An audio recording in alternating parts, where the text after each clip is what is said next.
Hare Krishna. Welcome to my Radha Madhav channel. This is Sindhu here. I'm very happy to be associating with you all with a beautiful Krishna Katha topic today. The story title is Great Devotee Story.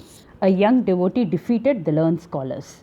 It's a very interesting and inspiring story, my dear friends and devotees. Let's get started. I'll start with a small prayer. Nama Om Vishnu Padhaya Krishna Prishtaya Bhutale Srimate Bhakti Vedanta Swamin Namine Namaste Saraswate Deve Gauravani Pracharini Nirvisesha Shunyavadi Paschatya Deshatarini. Hare Krishna. Let's get started with the small introduction and we can go on to read about the story, etc. Right?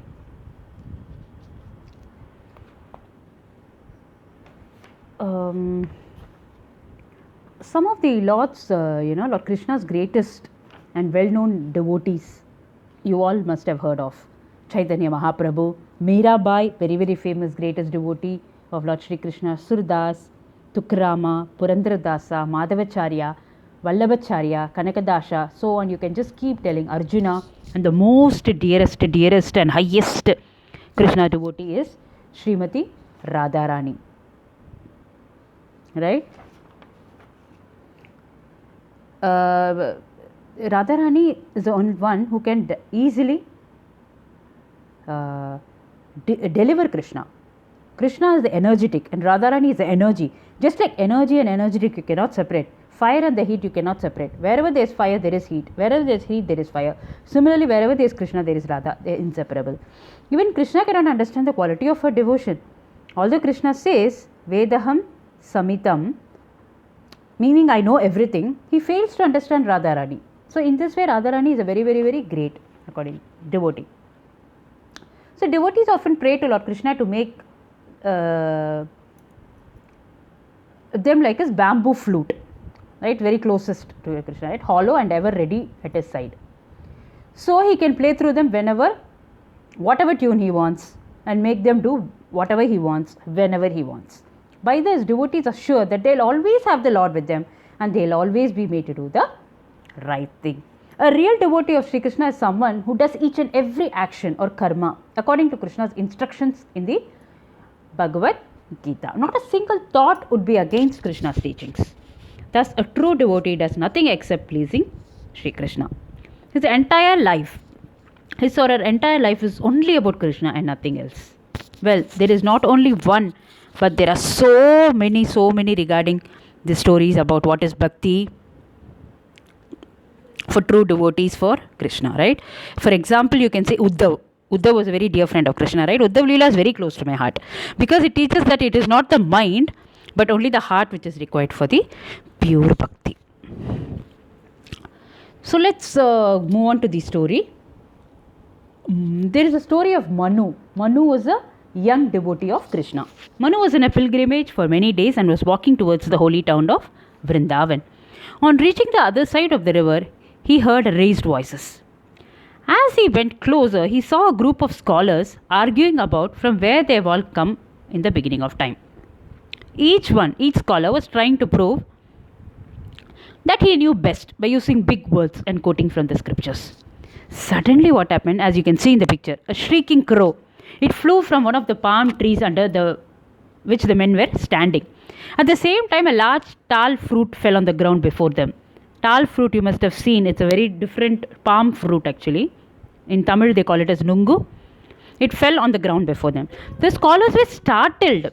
One explained, what a coincidence. The bird flies from a tree and a fruit drops at exactly the same time. It is amazing how randomly chance works.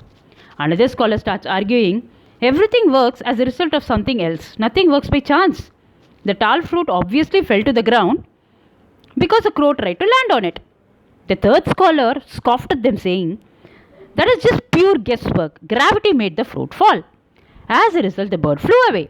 So each thought he knew best. Quite amused by their exchanges, the young devotee Manu stepped forward and said, I have been listening to your arguments. It is so surprising that such learned scholars are unable to come to an agreement over such a simple matter. If you allow me, I can settle this matter for you very easily, the devotee said. Then he said, do you all agree that not a blade of grass moves without the mercy of the Lord, Supreme Lord? All the scholars nodded their head in agreement. Yes. The bird flew and the fruit fell down, both by the will of the Lord. Then Manu dipped the fruit in the river and washed it, and then said to the scholars, the all-powerful Lord accepts fruit, water, flower, and even leaves when they are offered with pure love and devotion. He then broke open the fruit and offered it to Lord with prayers. And distributing it as prasad among all these scholars, he said, it is more sensible to do something more positive in the present than to keep arguing and thinking about the past. Hari Bol. So the scholars agreed at once, and one of them said, as long as one knows the purpose of our lives, how does it matter where we come from? I repeat, as long as one knows the purpose of our lives, how does it matter where we come from? We should not argue over trivial matters. Our only duty is to serve the Lord with love and devotion. So Manu, this devotee, by his example has shown us that the purpose of our life is to remember the glories of our Sri Krishna and not to waste our valuable time over useless speculations. We must always meditate on the Supreme Personality of Godhead by constantly thinking of Him, Anuchintayan, while diligently carrying out our prescribed duties and work. Constant thinking is possible only when we relish the taste of the nectarian sweetness of His association in the form of sadhana. It can be either chanting, reading, writing, cooking, cleaning, whatever activity we are doing. When we keep Krishna in the center, Krishna is a life force and He should be the center of all our activities, then we are successful and attain the pure love. Right?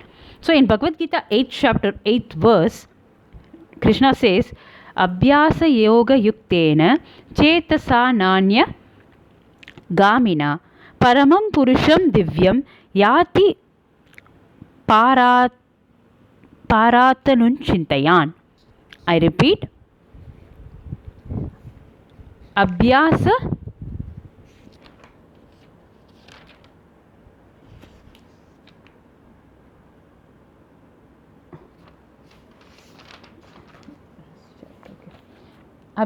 yoga yuktena chetasa nanya gamina paramam purusham divyam yati paratar anuchintayan.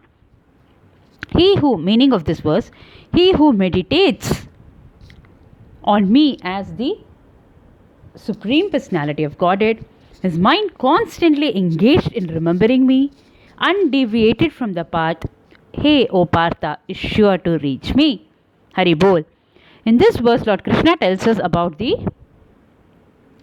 purpose of our life. That is, the process and the goal is to be reached.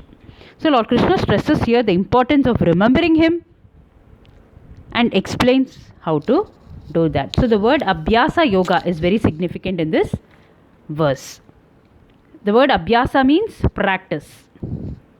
That is why Srila Prabhupada and all elevated acharyas are constantly hammering us with the instruction, put into practice, isn't it? So in his purport, Srila Prabhupada states that the mind is fickle and therefore it is necessary to engage the mind by force to think of Sri Krishna. One example is often given, that of a caterpillar. That analogy is very good analogy. That thinks of the caterpillar, that thinks of becoming a butterfly.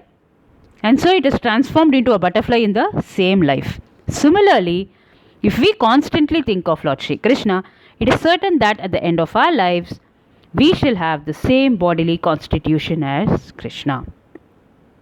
That's it, my dear friends and devotees. I would like to conclude my today's Krishna Katha saying that there are 5 basic signs that indicate that a true Krishna devotee. First,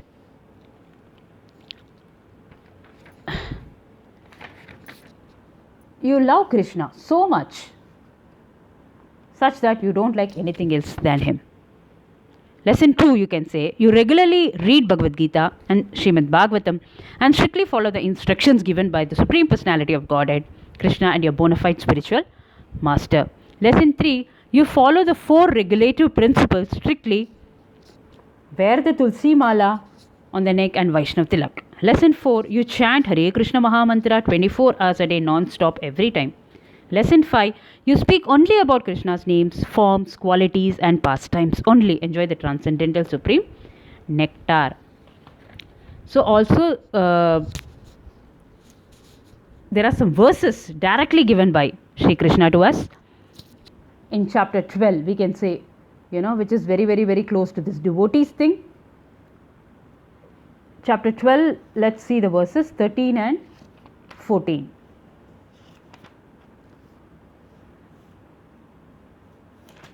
Krishna says, one who is not envious, 13 and 14 verses, but is a kind friend to all the living entities, who does not think himself a proprietor and is free from false ego, who is equal in both happiness and distress, who is tolerant, always satisfied, self-controlled and engaged in devotional service with determination, his mind and intelligence fixed on me, such a devotee of mine is very dear to me. Verse 15, 12th chapter, he for whom no one is put into difficulty and who is not disturbed by anyone. See, here Krishna has quoted 3 qualities highlighted. Who is equipoised in happiness and distress, fear and anxiety is very dear to me.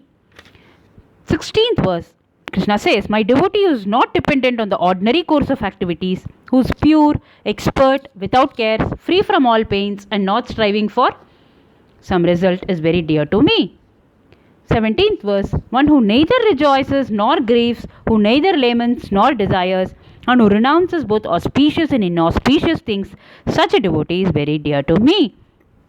Krishna says.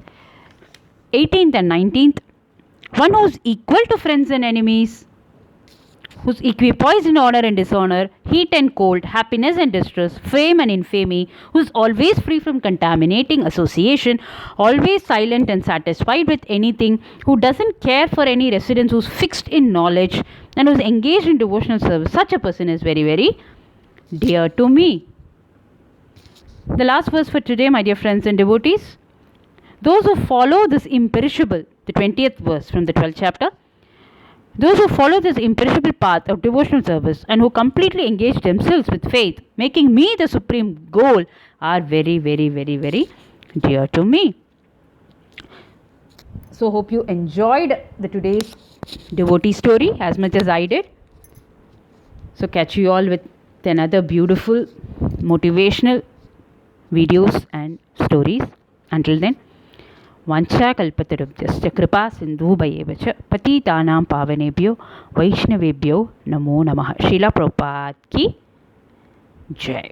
Hare Krishna. Please give your valuable comments, and I humbly request you all to share this moral with your dear and near ones so that all get benefited from reading this. Hare Krishna. Thank you.